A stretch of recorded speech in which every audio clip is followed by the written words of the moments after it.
All right, so this Q&A interview style, the questions come from you, so I'll let you guys kind of kick it off. When you ask a question, I'm going to repeat it so the recording is really good on the video, okay?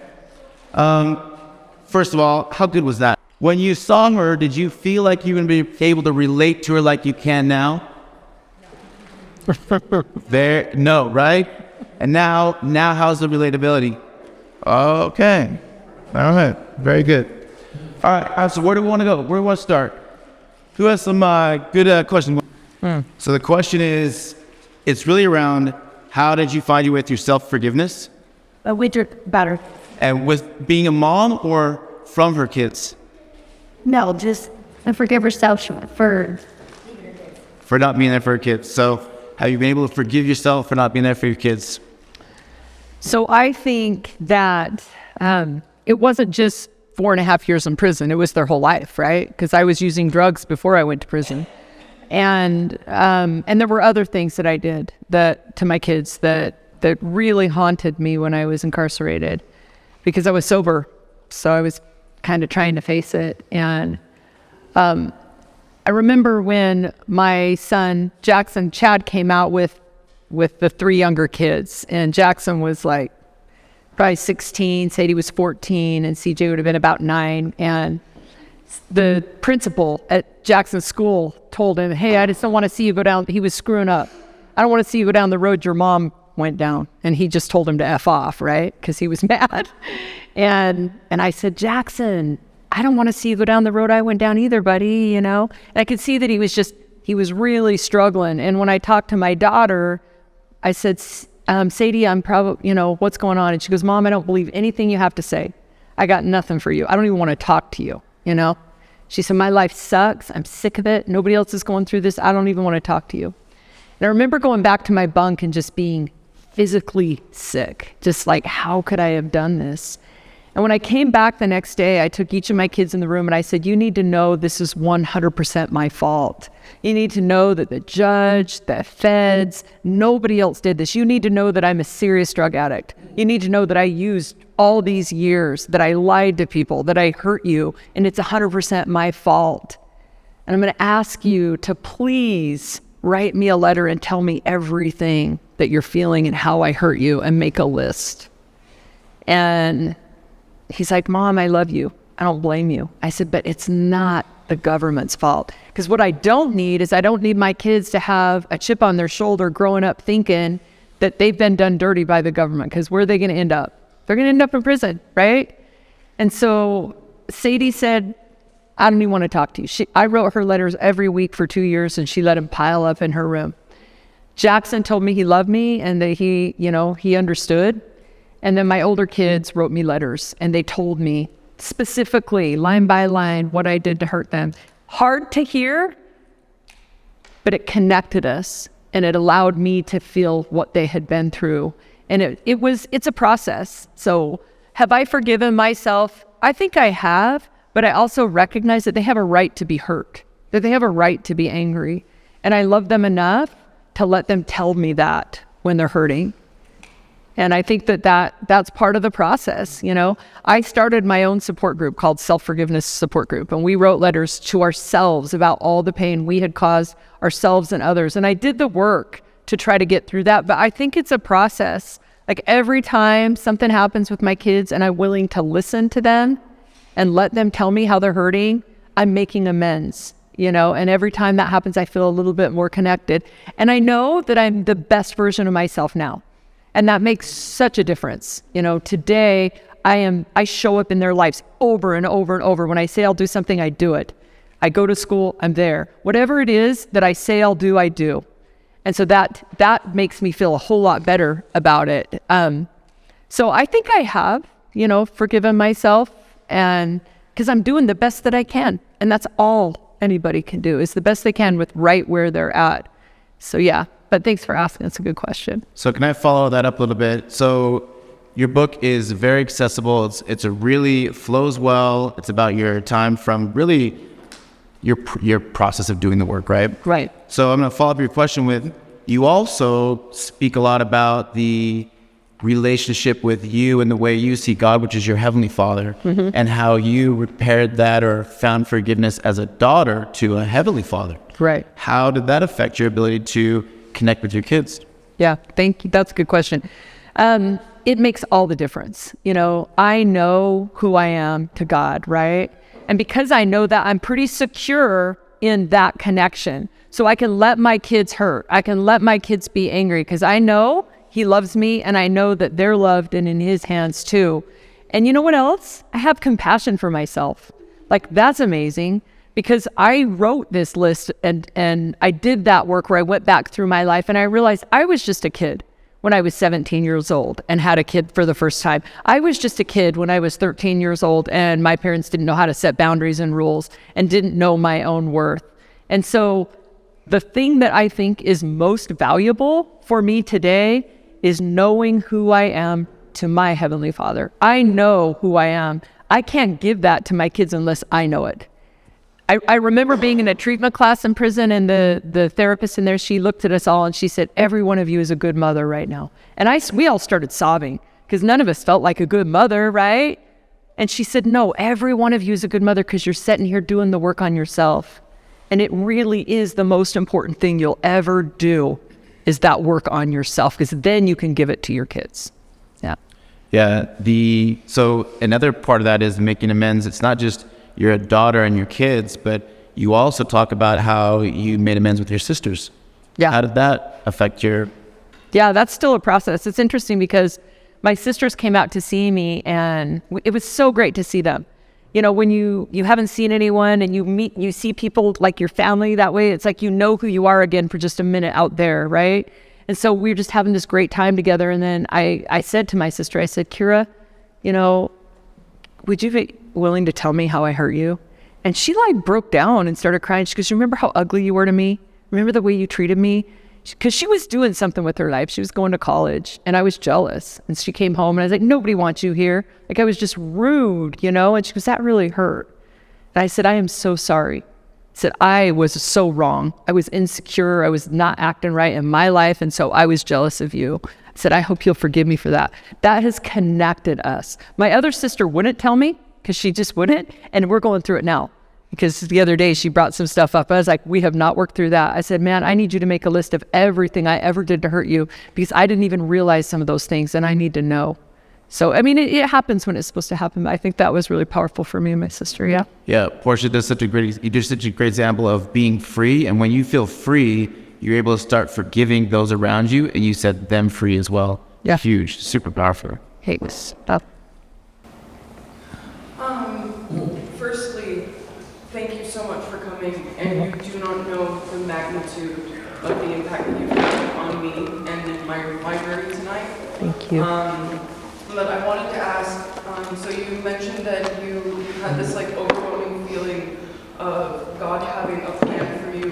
What steps did you take to like stay on that path, and how did you know that that was the path that God wanted for you? Okay, great question. So like, that wasn't the end, right? Like that's the beginning. I mean, there's still so many hard things to happen.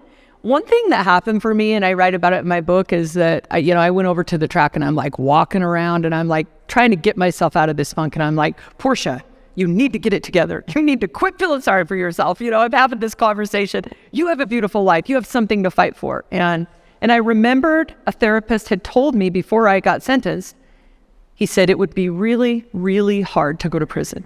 But what would be worse is for you to stay here in your addiction. Because in prison, you could become an amazing person because you wouldn't be using. But out here, that's not the case. You'd be disconnected from everyone you love. Well, believe you me, I wasn't hearing him at that point in time because I wasn't going to prison in my book. But when I was sitting there and I remembered that, it was like, wow, I have options, right? And so I said this prayer, and it wasn't like a one-time thing because there were plenty of times I had to get back on my knees to remember who I was. But what I knew was I had something to fight for. I was going to become an amazing person. I had something within my little sphere that I could do. And it was painful. There were times the pain was just overwhelming to be, my kids grew up without me. They graduated high school. They were struggling, and I knew that I wasn't there to help. There were times I was mad at Chad and he didn't do anything wrong, but I was angry because I wasn't there. It just was hard. But when you know who you are, when you know you have a purpose, when you know you have something to fight for, you can get through those hard things. So it had a huge impact on my ability to keep going. I didn't even know what that was, just so you know. It's not like I had this vision of, oh, someday you're going to be doing this and this and this. I didn't know. But what I knew was who I was to God and that I had an important purpose. And then it revealed itself in time. I came home, I went to work as a photographer, then I got a job at a treatment center, then I started writing a book, and then I started speaking about my experiences. I didn't know what that looked like. None of you know yet what that amazing future is for yourself, but it's there. It's 100% there, and it's worth fighting for. And that is what kept me going, was that I knew there was a reason to keep going. So whether it's Christianity or some other religion was you're like, that is not my thing growing up. But there's this profound spirituality that does run as theme through there. So how did you honor the spirituality as you were going through the process? Right. For me, a big part of my spirituality is connection to nature. Because, I mean, I did not have that. It was like,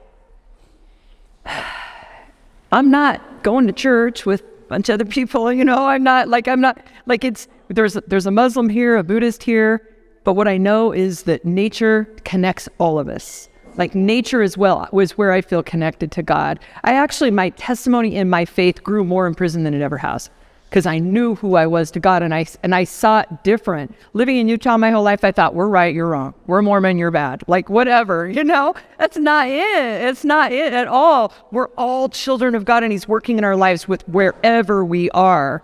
I love the Church of Jesus Christ of Latter-day Saints. I'm a temple goer. I all that works for me. I don't care what religion you are. You are so loved by God. You are so loved by me. We are all so equal. There is no difference. But that I do that because that gives me power and peace. I also go up the canyon and I sit there and meditate because that gives me the same peace. That's where my spirituality lies. So Can you tell us about the tree? Oh yeah? My tree? Yeah, my tree. Yeah, so like when I got to Minnesota, I found like I was hurting, you know, I'm so far away from my family, and 2 years into it? Yeah, I'm about After Con Air, right? Yeah, this is after Con Air. And I there's this tree outside, you know, and I go out there and I sit in this tree and I feel, that's probably me. No. And I feel so much peace and so loved sitting by this tree. Like I couldn't get to that tree fast enough. Like I would go to the rec yard and sit there, and then I would go eat, and I'd come right back, and I'd just sit there and I would cry, and I would have conversations with my kids. I'm like, I am so sorry. I had a conversation with my prosecutor and judge, like apologizing for acting a fool. I did not care. People are walking around going, who is that crazy girl? I'm like, I don't care. I'm here to get better. You know, I'm here to get better. And that tree, when I finally left, that place was sacred for me. Like someday I'm going back. Like when I left prison, it wasn't like, I can't wait to go. It was like the most tender thing for me, because I grew up there. Like every place in that, it was sacred to me. I love that place. And, you know, I had a woman that I met, she was older than me, and she was like, she could see that I was suffering because I'm out there crying under my tree, you know? And she pulls me aside and she goes, see these flowers? They have to die every year in order to be reborn. She goes, you are in a really good place to serve people. She goes, you are not alone. She goes, we are praying for you. And there are people, and she's not a member of the LDS faith. She goes, there are people in heaven and on earth that are circling you in prayer. She said, don't forget that. She goes, you are in a beautiful place to serve others. She goes, let that rebirth happen for you. You know, you have to walk through that kind of pain to become the person that you're on this earth to be, and it's okay. And if you find your place, like for me, it was my tree. I don't care if it's your closet or where. That's your sacred ground. That's your temple right there. That's where the work happens. It was the connection to nature that allowed her to honor that kind of this part of you that's never going to end and will continue on like ashes to ashes, right? Right, absolutely. Do you want to know the way? Do you want to know the way? So you have you want some purpose manifested. Do you want to know the way there? Do you want to tell us about how you kept giving your gifts and talents and finding better jobs and how important that was? So your gifts and talents are what make room for you. It's not on you. You start giving your gifts and talents, and the way that you're being guided to will show itself. And you did an excellent job of, you looked for ways to give your gifts and talents all the way through. Thank you. Yeah. Yeah. So just so you know, if you ever go to prison, first thing you need to do is find a good roommate. You got to get a good bunkie, and then you got to get a good job, right? Because everyone in prison has to work. So, and nobody told me that. So I get in there and they assigned me to the kitchen.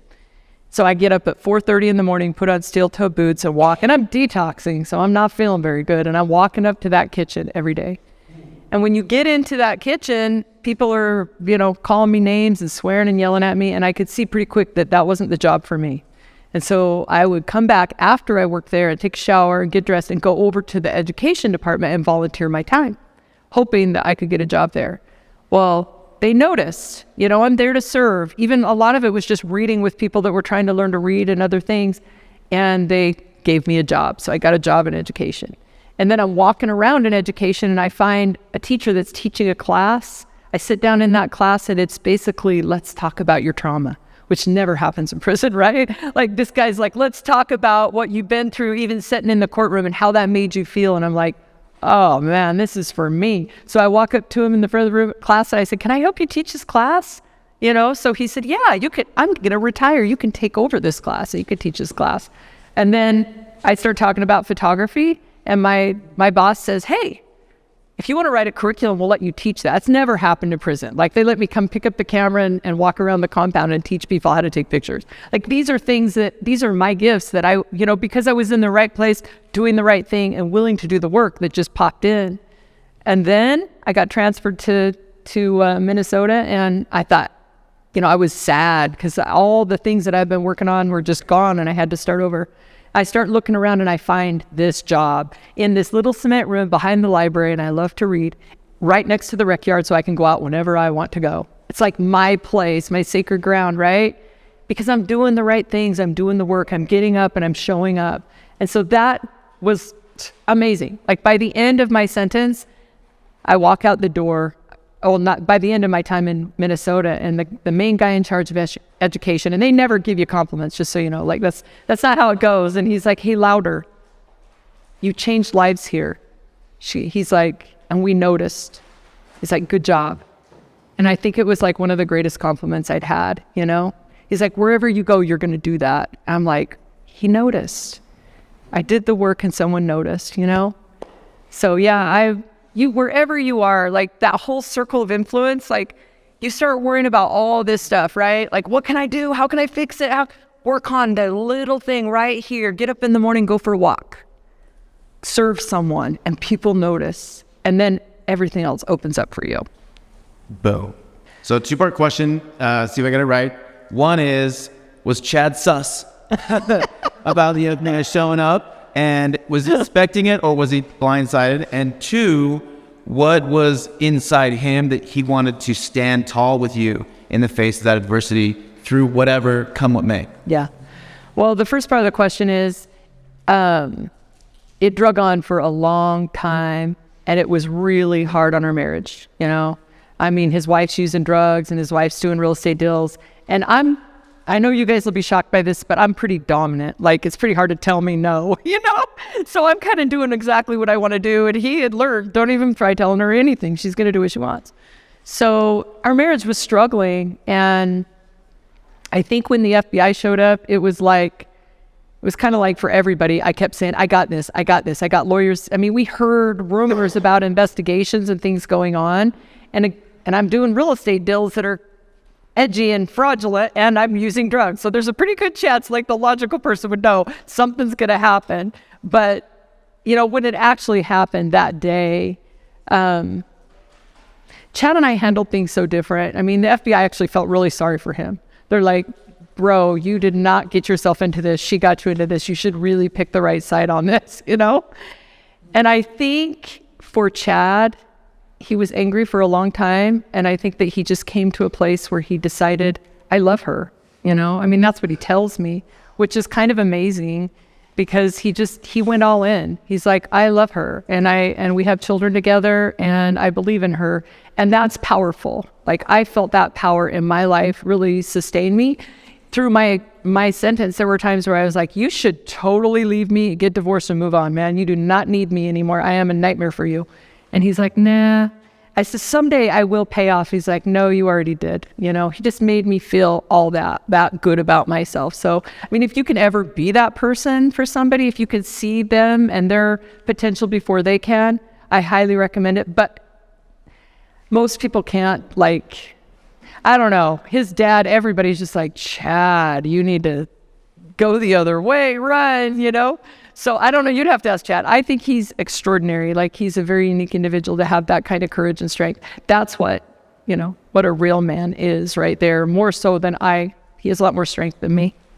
So. And real quick, can we just notice, we don't do anything alone. There's people in our lives that are willing to stand tall with us when we are willing to stand tall. So hat tip to everyone, spouses, parents, kids, like, and couldn't have done it without something like that, right? Or at least it would have broken a different way. It would have broken a different way. Yeah. Yep. I'm grateful that we did it together. Yeah. Would you get your cup? So the question is, over time, how do you keep that edge in your sobriety? And I don't know if edge is the right way, but that freshness, that newness, that excitement for making the right choices. Yeah. And being sober. I love that question because, you know, so many of the girls that were locked up, they're like, I can't wait to get home, man. I can't wait to go get some new clothes. I'm going to buy some new stuff. And I was like, oh no.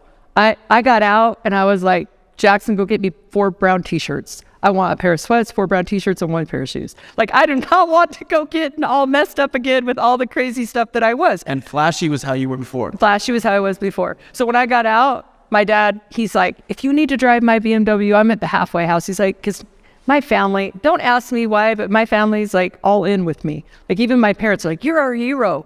Like, the day I get sentenced, my dad's like, you can handle this. I'm like, Dad, like, what? He's like, if it was one of my other kids, I wouldn't think they could, but you can. I'm like, I don't know if that's good. I don't know what you know. But anyway, so I get out. He's like, I got you, Portia. I was like, Dad, I don't want your car at the halfway house. I'm going to get slapped around for driving in that new car. So he buys me a $900 car with a big old bullet hole in the side, like a beater, right? I was like, that's right. I drove that car for quite a while until we bought a new one, and then Chad drove it. Because Chad, you know, he's a good guy, Chad. But yeah, I am really careful about money. Like, I don't care about it. Like, I would way rather, there's other things that are way more important to me than money. And I literally keep my life very simple for that reason. As far as, I don't go shopping. I will walk around and see a pair of shoes, put them in the cart, and then walk back and put them back away. Because I feel better not buying something. Because I just got burned by all of that. And what I know is who I am on the inside is what matters. The light that I have, the way that I feel. And I'm not going to give that away for all the material things, right? So that's part of it for me. But I also work and deal with people that are addicts because I love the connection that we share. Like, I can't stay sober without you guys. I mean, I'm sitting here tonight getting to connect with you, and that's beautiful. And so I work in treatment, and I share my experiences, and I listen to other people share theirs, and that's how I stay sober, to stay in the mix. Before I go to you, Liz, so there was a time where, you know, life is good, you're married, you're having your first kid together, you start seeing some opportunity, your photography business is going well, second, third year, you got employees, you start seeing opportunity in real estate, in fact, you make some deals that go through. Can you go back and see like, oh, that's where I started letting it slip? Like, those are the habits I let go, or the choices I started making that now you hold on to that keep you grounded. Yeah. Well, first of all, like, integrity is so big, right? Like, even looking back as a photographer, I mean, I remember lying to people and saying, oh, I can't come, I'm sick, I'm going to send my other girl. And I remember a guy telling me this when I was shooting a wedding one time, and he's like, you know, you're so good at what you do. He said, it sucks that you're such a liar. And I'm like, yeah, you know, it's so true. Like, I had people that wanted me to take, this is happening before I'm even, you know, using drugs. I'm like overbooking because something inside me is not enough. So I got to book 20 weddings a weekend and have other people. And I promised myself here. And then I remember calling one of my best friends and telling her I couldn't shoot her daughter's wedding. Oh, I didn't tell her I couldn't. I made up some big old excuse because I wanted to go to Vegas and do the flashy wedding, and I sent someone else. Like, that's the kind of crap I was doing, you know? So yeah, is your integrity important? Yeah, because when you let that slip, drugs, that's easy. You feel like crap about yourself. So for me, like money and slipping over that and lying to people and saying I could do something when I can't, that's where the slip happened for me. Yeah, fibbing. When you start fibbing, that's a good indicator, like, oh, now I'm going down a path that is a slippery slope. Yeah. And when you do lie, you'll know that you're on the right path when you say, hey, bro, I just lied to you. Yep. Like, just call it out. You know, I remember doing that. Like, I'm talking to my friend and I'm like, why did I just tell her that? And then I call her back later and I'm like, I was lying to you. Like, that's when you know you got courage, right? Because you care about how you feel, not what other people think. That's true. You care how you feel. And in that moment, what happens? Do you gain more respect or do you lose respect? More often than not, you gain more respect. You gain respect with yourself, but you also do with them, right? Because most of the time they're like, wow, that took courage. Yeah. So that. So the question is, when you have adversity come and things are going well and all of a sudden the storm clouds move in and there's loss, how do you not fill it with craving or using? Yeah. Is that right? Is that? Yeah. So it's hard. Like, not too long ago, my husband lost his job, right? And we're doing everything right. I mean, in my book, like, as much as we can be doing right. And I'm like, we're renting a place. We're not like trying to live flashy. We're driving cars that need repairs. Like, we're not living high, you know, we're just getting through life. And I'm like, how in the heck? This is so unfair. This is not right. I'm doing the right things. And this is not okay. You know, I remember even talking to our bishop. He's like, are you going to be okay? I'm like, no, I'm really discouraged, actually, you know? So I think it's okay to say that. And I'm glad that you did, just to say, man, this is super hard. But I will tell you that as I walked through that sober, we've grown so much. We've grown together and other doors have opened up. I got a job offer for way more than what I was making. Chad got a job that's working closer to where at home. Like, we're moving forward and it's a chance for you to recommit. And every time you take that step and you do the right thing when it's hard, there's this huge amount of growth that's going to come for you. Like, you have to know that there's something beautiful around the corner that you're fighting for, because it's hard. And sometimes it drags on. It's like not just a week or it's like on and on. And both of us have looked at each other and gone, is this worth it? But for us, like, what's give up? You know, what's give up? Like, there's no give up place for us, because I know what drugs do for me. So, yeah. It's hard when, like, I went to the head guy, the owner, and he won't listen to me. Yeah. They listen to a client over their staff. Yeah. That would hurt me, right? Super. It would hurt me. I keep trying to tell myself just exactly what you told me, but it's hard. But it's easy to say and hard to do. So another insight there is, you identified in prison there was kind of two categories of people that would end up going to the psych and get meds to numb out the experience, and those who would get into it raw and real and feel the feelings, and it was that grit that gave you the lessons to learn. Right. Talk a little bit about that. Yeah. For me, sobriety is my superpower, you know. I've used every drug, I've abused every drug, whether it's psych meds or this meds or that meds or whatever it is. I don't like suffering. I don't like to be in pain, but there is so much growth in that. There's something so good on the other side. But when I'm in it, I can't see it, right? It just takes that faith. I believe that I have more power in my life, that I'm a more creative person, a more compassionate person, because I choose to go the path that I go without meds. Doesn't mean that you can't use meds. Like, there's definitely times where you need those, and I'm not. I get people that send me mean hate mail because I wrote in my book that I don't use meds. But I think it just depends on you, you know. There's a lot of power in working through your problems, whether it's anxiety or depression, to get up and keep going. And I choose that path because I want the benefits of it. You know, I want what's on the other side. Yeah, you know where the other choices go. For me, So yeah. it's from getting to A to B is not about going from A to B. It's going from A to not A. That's all you have to do is not A. And you got this whole alphabet of ways to go and directions to go. Yes. So I really related when you said that you got to what you were like, I'm tired of pretty the people I care. That's or what you did for me, even to that point where I'm tired of that. So obviously, like the best way I isolate to not hurt the people we care about, at least to take care of us. Right. So the statement there was, I related to how you are sick of hurting people you care about.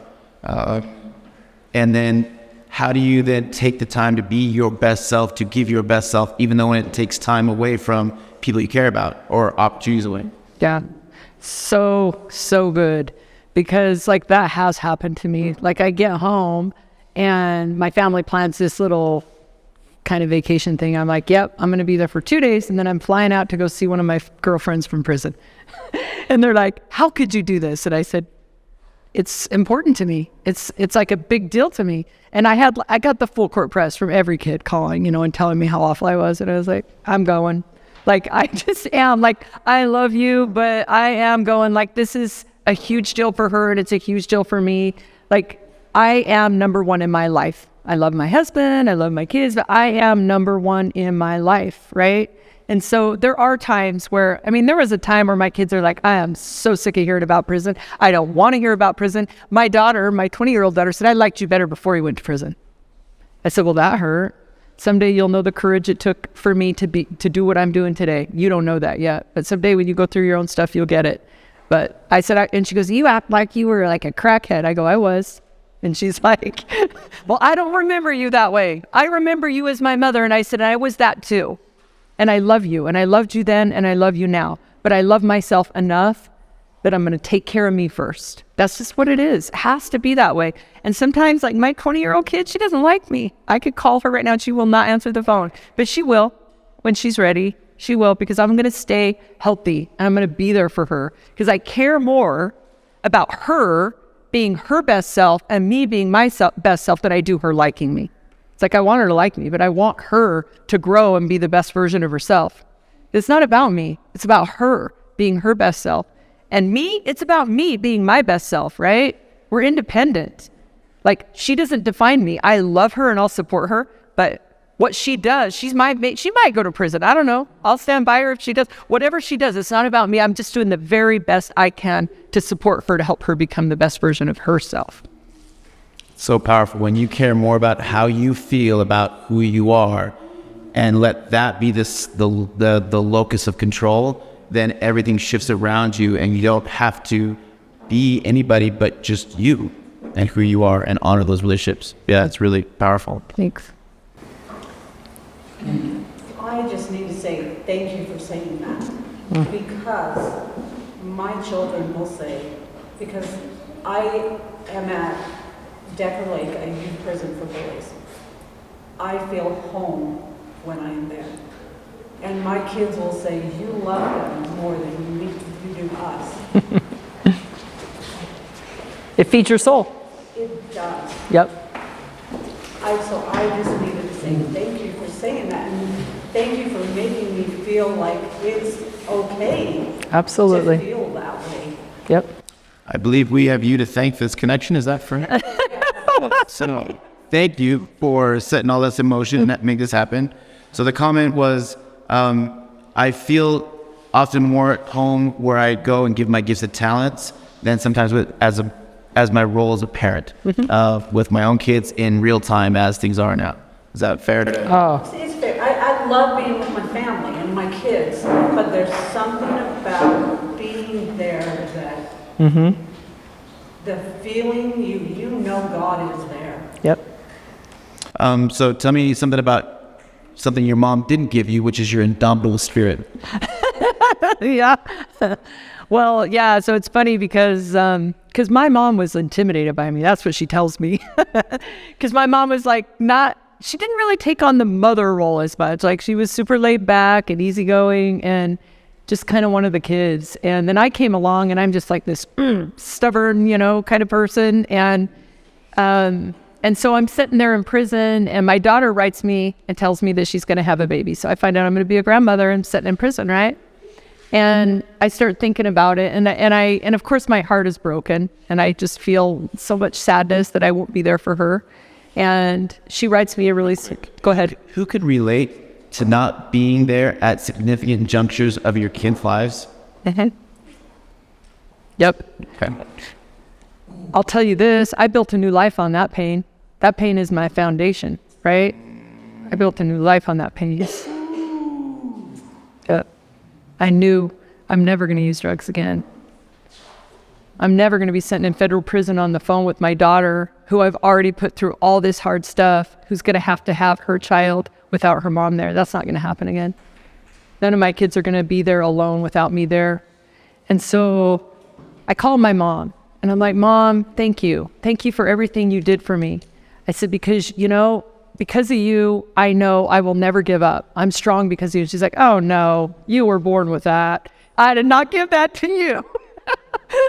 She said, whatever you got this indomitable spirit that you were born with. She's like, that was just nothing but intimidating for me with you. So I was like, well, whatever. Wherever I got it, I'm grateful I have it, because I'm not going to quit. And we all have that. We all have that, or we wouldn't be here right now. That's right. We all have that. Who can resonate with that? There's some part of you protecting. That's why you're here, right? You're survivors. Yep. I think it's so curious that the one who had an abhorrence for school growing up, the way through prison was an education job, and then teaching people about it. So true. It's so true. So funny that I ended up working in education because, yeah. But you know what? I'm sitting there teaching kids that can't read, that hate school more than me. Like, they're just like, tell me how to get out of this room. Like, I'm like, you got to pass the test. That's the only way out for you, You just got to do the work. We're kind of like, we finally hit the end of the road. There's no way out except to go forward. And it's good. And by the way, you don't have to lose everything to get there. You could just decide, this is the end, and I'm going to do better. Yeah, absolutely. Lots of good questions. Thanks, you guys. Thanks for welcoming. Okay, so how a lot of times we come up to this, we're working so hard, we're going to graduate the program, and then we graduate, and there's this, Yeah. how did you navigate graduating in prison? That's kind of, you describe it. Yeah. And find momentum now in this new life. Well, I did a year and a half in a treatment program in prison that's no joke. Like, it was like we're calling each other out in the front of the room. It was behavior modification. So, like, I was a leader in that program. So I'm calling girls out that are like a lot bigger and scarier than me. And I'm like, you did this and this and this and this. And then I'm sleeping with one eye open at night, because the therapists are leaving. So, and I grew to love that program. Like, I hated it when I got in there, but I grew to love it because I loved who I became. And I learned, the boundaries and assertive communication, the things I waited my whole life to learn. So I really love that.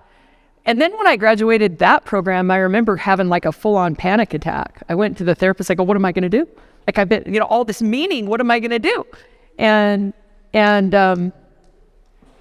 I just had to transition. I had to find another way to have that meaning in my life. I ended up going to a camp, and then I came home. And you just have to find it. Like, there's so much growth in that.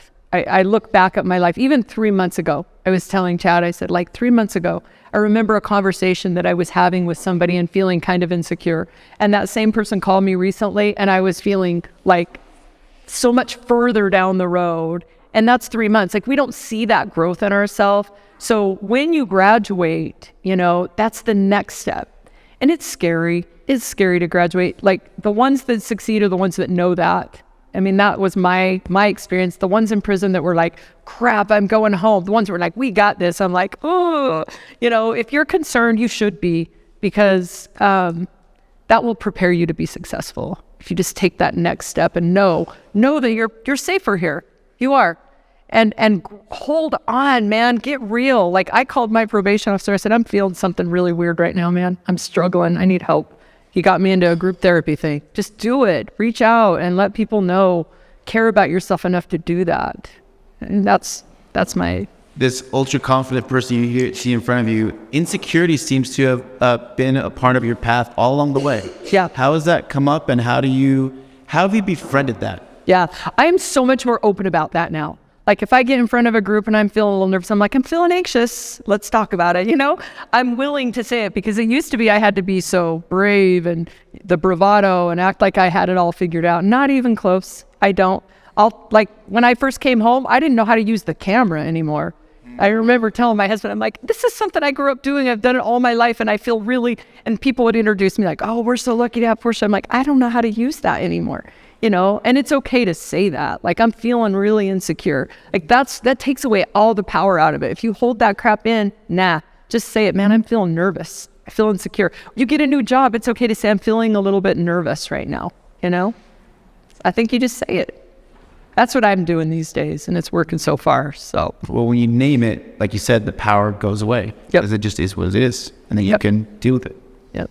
If you're not honest or integritous in your communication, the trick is when you're not honest or forthright or telling the truth, you can't find the appropriate solution. So, like when you're fibbing or lying about where you're at, you're trying all these solutions and not working. That's why they're not working, because you're not being truthful about what it is, so you can't find the right solution. Well, I did want to go back to prison. So the question was, when times are tough, how do those cravings even come up, or how do you navigate those old, when your body's like, hey, let's do this, and what do you do? Okay. So, that canyon, I hit that canyon. And for me, I go to the temple. So like, if I'm struggling, that's what I do for me. And I don't care if he goes with me or not. I go for me, right? So I go up the canyon for me. I go to the temple for me. I go wherever I need to go to get myself right. And the other thing I do is I spend time with my grandkids. Like for some reason, because they're so innocent and they just recharge me. So when I start getting a little bit off, I'm like, I need to go see my grandkids, even if I just stop by for a minute. So if you can find a kid, hit the canyon, just find a kid, just like, hey kid, I need to spend some time with you. It works. So the kid thing, the canyon, which is nature, right? And then if you're religious, you get on your knees and pray, man, that works for me. I'm not that good at that, honestly. Like I feel like I was way better at praying in prison. So that's why I go up the canyon, because silence is prayer for me. A lot of times it's just like getting silent. When you were you're being really courageous in a way when you got offered to do this deal. It was $1 million deal, and you're like, whoa, that is way above. But that helped you grow in ways, and you expanded, and you're making money, all this stuff. Why didn't you feel connected to say thanks to the blessings at that time? Man, I was so stuck in ego back then. It was just all about, I got to prove this, anything you can do, I can do, and do it more. I was just a mess. There was no peace in that, never. It was like this huge weight and hustle, and there was nothing about that. There's nothing I miss about the drugs, the money, none of that. I'm offended by myself. When I look back at myself, I'm like, I offend myself the way I saw the world, the way I acted. It's embarrassing. Yeah. And this goes to Seth, your question too. What was your name again? Zen. So when your gifts and talents make room for you, you're way more capable of staying out of ego, because it's not on you. It's not, I did this amazing thing. It's, oh no, it's my gifts and talent. So when your gifts and talents do it, you can stay more in essence and out of ego a lot more successfully. Well spoken. I love that. So this is a question from the partner of how 3.5 years now, what's gone better than expected? And if you were to go back and say, I didn't think it was going to be that hard, I think they're harder than you thought they were going to be. Yeah. Well, I was super scared that I was going to have to come home and pick up as the moneymaker, or the role that I had was take my kids to the store and buy them stuff, right? So it was like confusing to me, like, how am I going to go home? I just felt like I was a completely different person, and I just didn't know, like, if my kids would accept me that way, right? So that was scary. What's gone better? Like, I have been so welcomed. Like, people have just welcomed me. And I kind of expected him to. Like, I was like, the world is cheering me on, right? And I would say that in the halfway house, and people are like, no. I'm like, yeah, they are, you know? And I believed it, and they have. And so that's been really cool. But I think I expected that. I haven't had to be the moneymaker, which is cool. Like, Chad's taken that role, and you've supported me really well, like in whatever I've wanted to do, which is amazing. I don't know. Like, I didn't have these huge expectations. Like I said, I don't feel like I thought, I didn't have a plan. I didn't have like a big plan. One thing I knew, I was going to go to meetings, right? When I got out, and I did, I hit meetings. What has gone better than I thought was that I wrote that book, because I did not feel like I was a writer. Like, I didn't go to college. You know, I got a GED. I mean, I'm a reader, but like, that was inspiration. That was me spending that time under that tree and writing and getting introspective, because I got 4.5 years away from a cell phone. So I got 4.5 years away from all the fast paced stuff. So my soul was able to like calm down. So the fact that I wrote that book and it has done as well as it has, what is surprising. Because people would say, you should write a book. I'm like, yeah, right. That's a big deal. How are you going to just write a book? You know, that's cool. What's been harder is probably with Sadie. Like, my kids, I didn't expect, like, things with our kids has been harder. Just every step of the way. They've brought up trauma issues and things. I don't know why I would be surprised by that, but it's just been hard, you know.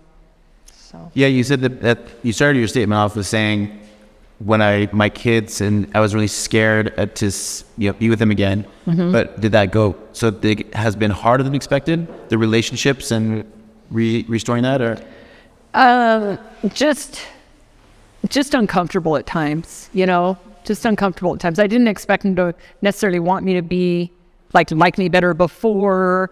I didn't expect him to be so irritated that I was talking about prison. I guess just things, I didn't really think about it. But I love what we've built. Like, my youngest daughter, I didn't hardly know her. I mean, I used drugs her whole life, and then I came home and we had to get to know each other, right? And so I love what we've built and what we have now, but it wasn't what I expected. I didn't walk in the door and have them go, Mom, it's so great to see. It wasn't like that. It was like step by step by step, slowly we got to know each other again, you know? It just took time, but it's way beautiful. It's just those things anything worth having takes time. Anything worth having. How do you be a human being and be with them versus the human doer that you were before? Oh, so good. That was my role. Like, the first time I took Sadie to the mall, and I said, I'm here to spend 3 hours with you, but I'm not going to buy you anything. She's like, whoa. We're like walking around. You're oldest, right? It's not, well, it's she's older. No, I got a lot of kids, but yeah, she's right. She's older. So she knew me as the bunny maker, and she's like, huh? I'm like, no, I'm just going to walk around and you can show me all the things you love. But yeah, I'm not buying anything. I don't have any money. That's such a blessing, just so you know, to not have money, because you give them the time. You give them the time, right? I don't know. Like, it's just been the doing. I have to remind.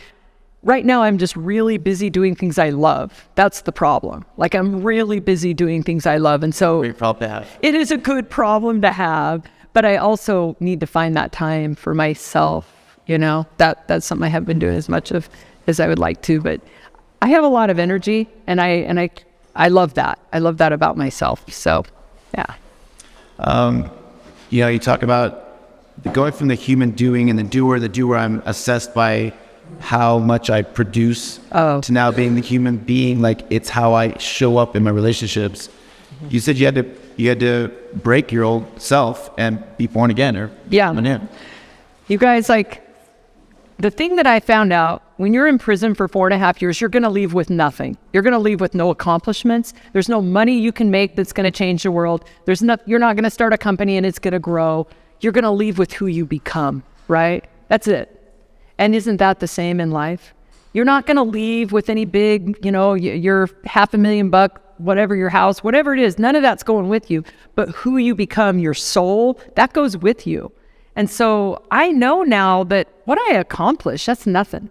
but who I am, the people I connect with, who I become, the way I see the world, the impact I have, that's everything. That's so valuable. And every one of us right here has the ability to just transform and change lives just by who we are, not anything. You don't ever have to make $1 in your life. You could be living in a homeless shelter and have an incredible impact on people. How beautiful is that? It's totally within your control to be an amazing person and to leave this planet a beautiful soul, and you don't have to accomplish anything. I love that, you know?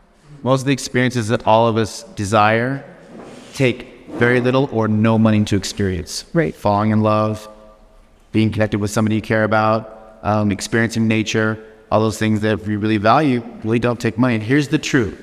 Often people in recovery, when we get into a place where we feel stuck and we think that money, if we had money, then everything would kind of work out. Money solves money problems. Right. Recovery solves recovery problems. Right. Money is not going to get you to recovery any quicker. Recovery will get you to recovery at the exact right time, in the exact right way it's supposed to happen. Money solves money problems. They are separate. Yep. 100. Okay, any other questions that we're missing? I think we got it. Let's bring it home on your ride or die friend. My ride or die. Well, how interesting is this? So I have this gal that comes out, and she and I are friends. We meet. We live over here in Highland. She's a wealthy lady. I'm going down. And she loves me and embraces me and walks through this whole thing with me and comes out and visits me in federal prison, which is hard to do because you got to get all the passes and everything. She comes out to Minnesota. And then I get home and she calls me. She's like, hey, let's go up to my cabin. And we go sit there together. And she says, I'm struggling in these areas with these relationships. And I get to share with her, like, all that really matters, Lisa, is just owning your part. You know, that's what I realized when I was sitting there in prison. It wasn't what other people thought of me. It wasn't what the government thought of me. It wasn't even what I'd done to my kids. It's what I thought of myself. I had let myself down and betrayed myself so deeply that until I got that right, nothing else was okay. And so we come back here, and she and I have stayed in touch. And something that happened recently with her that isn't in my book is that Lisa was started to go through her own struggles. And she and I were sitting in the temple one day, and she said, I think I'm going to get divorced.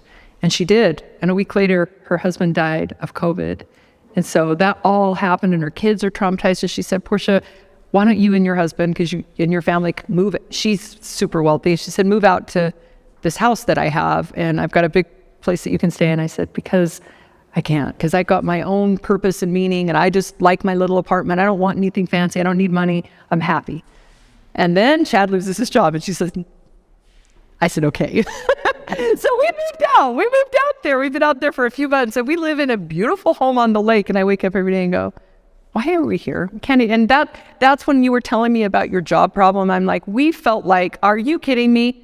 Is this really happening to us? We're not trying to live wealthy. We're just doing all the right things. We didn't see that there was a whole nother way for us that we couldn't imagine. And our daughter has grown a lot, going to a new school.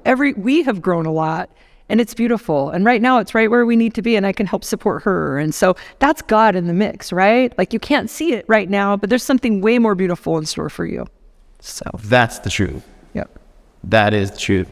One more thing to bring you home. So there's this really poignant moment. Mom is helping with the kids. You're coming home, hi, and your son has been waiting for you to come home for hours.